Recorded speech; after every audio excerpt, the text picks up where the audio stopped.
오늘은 사순절 31번째 날입니다. 오늘 우리에게 주신 하나님의 말씀은 마태복음 22장 23절에서 33절까지인데요. 이 말씀을 가지고 오늘 우리가 함께 나눠볼 이야기는 바로 부활이라는 어쩌면 좀 어렵고 깊은 주제입니다. 한번 이야기 속으로 푹 빠져 들어가 보실까요? 죽고 나면 어떻게 될까? 이거 누구나 한 번쯤은 생각해보는 질문 아니겠어요? 놀랍게도 말이죠. 예수님 시대 사람들도 이 문제로 엄청나게 뜨겁게 논쟁했다고 해요. 그리고 바로 이 질문이 오늘 우리가 살펴볼 이야기의 아주 중요한 시작점이 됩니다. 자, 오늘 이야기의 주인공들이라고 할 수 있는 사람들이 등장하는데요. 바로 사두개인들입니다.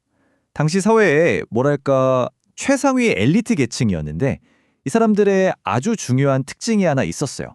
뭐냐면 눈에 보이지 않는 거, 특히 부활 같은 건 절대 안 믿었다는 거죠. 요즘으로 치면 아주 철저한 현실주의자, 그런 느낌이었을 것 같아요. 그러니까 당시 유대 사회는 이 문제를 두고 생각이 딱 갈렸던 거예요. 사두개인들은 이 땅에서 잘 사는 게 전부다 라고 생각했던 반면에 우리가 좀 더 잘 아는 바리새인들은 아니다. 죽음 이후의 세상, 부활은 분명히 있다고 굳게 믿었죠. 와, 정말 완전히 다른 두 세계관이 팽팽하게 맞서고 있었던 겁니다. 이 사두개인들이 가만히 보니까 예수님이 부활을 믿는다는 걸 알게 된 거예요. 그래서 옳았구나 싶었겠죠. 예수님을 찾아와서 질문 하나를 딱 던지는데 이게 그냥 질문이 아니었어요. 부활이라는 게 얼마나 말도 안 되는 소리인지를 논리적으로 아주 교묘하게 함정을 파서 증명하려고 만든 문제였던 거죠. 그 함정의 핵심에 바로 이 형사취수혼이라는 고대 율법이 있었어요. 이게 뭐냐면요. 만약 형이 자식 없이 죽으면 동생이 형수랑 결혼해서 아이를 낳아줘야 하는 거예요.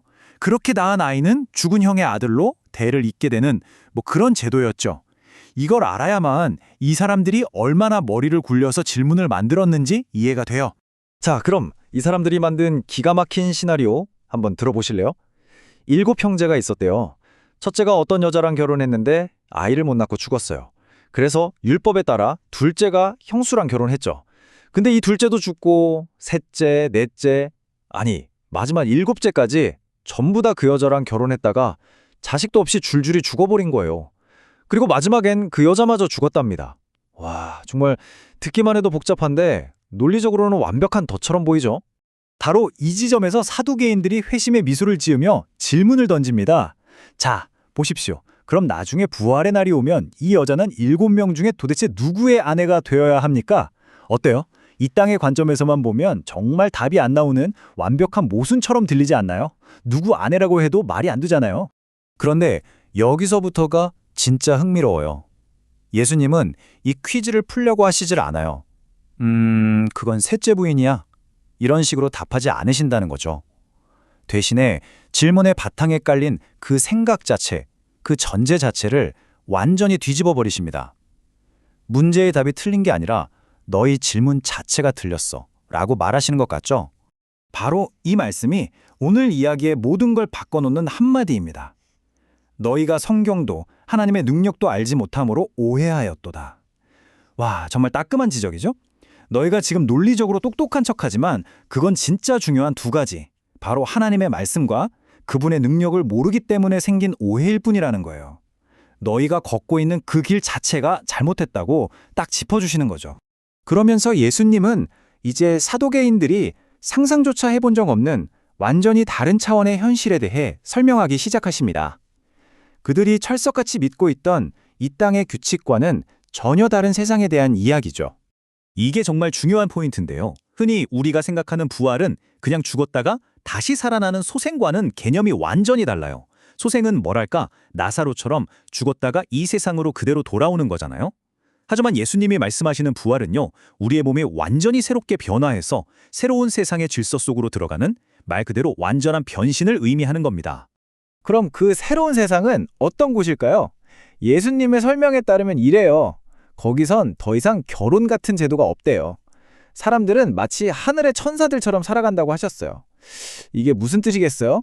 이 땅에서 우리를 규정하는 결혼관계, 남자, 여자 같은 성별이 더 이상 우리 존재의 핵심이 아니게 된다는 거죠.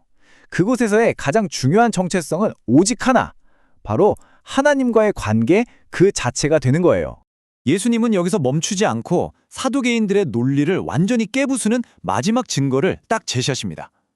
이건 미래에 일어날 일에 대한 이야기가 아니에요. 하나님이 어떤 분이신지 그 본질 자체에 대한 이야기입니다. 정말 소름 돋는 논중인데요. 들어보세요. 하나님께서 모세에게 나타나셔서 자신을 소개하실 때 수백 년 전에 이미 죽은 아브라함, 이삭, 야곱을 두고 이렇게 말씀하세요. 나는 아브라함의 하나님이었고가 아니라 나는 지금 아브라함의 하나님이요, 이삭의 하나님이요, 야곱의 하나님이다 라고 현재형으로 말씀하신다는 거예요. 이게 뭘 의미할까요? 만약 그들이 그냥 죽어서 없어진 존재라면 이런 표현은 불가능하죠. 즉, 그들의 육신은 죽었지만 그들은 지금 이 순간에도 하나님 안에서 살아있는 존재라는 명백한 증거라는 겁니다. 하나님은 죽은 자의 하나님이 아니라 살아있는 자의 하나님이시니까요. 자, 이제 이야기를 마무리해볼까요? 이 이야기는 그냥 옛날 사람들이 나눴던 신학적인 논쟁으로 끝나는 게 아닙니다. 오늘을 살아가는 우리에게, 그리고 우리가 가진 생각의 한계에 대해 아주 중요한 메시지를 던져주고 있거든요. 핵심은 이거예요. 사두개인들은 자기들이 보고 겪은 이 세상의 경험, 그 논리의 틀 안에 완전히 갇혀 있었어요. 그리고 솔직히 우리도 그럴 때가 많잖아요. 에이, 그게 현실적으로 말이 돼? 하면서 우리 자신의 경험을 잣대로 하나님의 능력을 재단해버리는 거죠. 내 경험이, 내 상식이 하나님의 가능성을 제한하게 내버려 두는 거예요. 그래서 오늘 이 말씀을 통해 우리 자신에게 이런 질문을 던져보면 좋겠습니다. 혹시 나도 모르게 내 경험과 내 생각이 하나님의 능력을 이해하는데 커다란 벽이 되고 있지는 않은가? 부활은요, 우리가 가진 이 땅의 논리를 뛰어넘는 하나님의 새로운 창조입니다. 우리의 작은 생각의 틀을 깨고 그 상상할 수 없는 희망을 바라볼 수 있는 저와 여러분이 되기를 기도합니다.